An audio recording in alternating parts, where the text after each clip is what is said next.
Oi, que bom que vocês retornaram, que bom que vocês estão comigo. Passamos por algumas vogais, algumas consoantes. Hoje vamos pensar na letra I, né? Integração.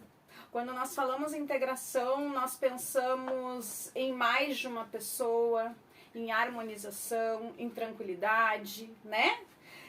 Aqueles sentimentos que na integração às vezes não são tão fáceis, que aparecem, não são tão fáceis, são os nossos grandes desafios. E os nossos desafios, eles são para serem retirados. Lembra daquela aula anterior que nós falamos para retirarmos os desafios? Pois é, nessa integração começa com I.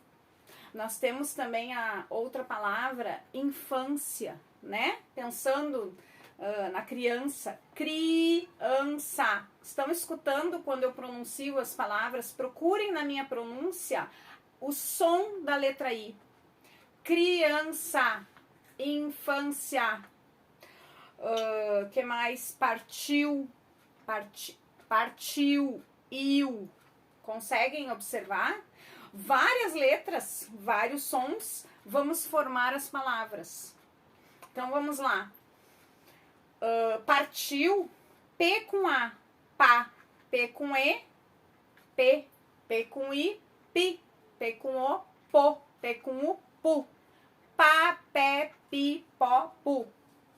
Partiu, ti, vem do T e ti, né? Tia, tio.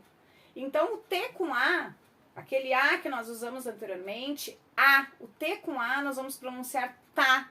T com E, T com I, ti, T com O, to e T com U, tu. Tu, tua. Tua vontade de aprender a ler e a escrever. Por isso que estamos aqui. Até a próxima.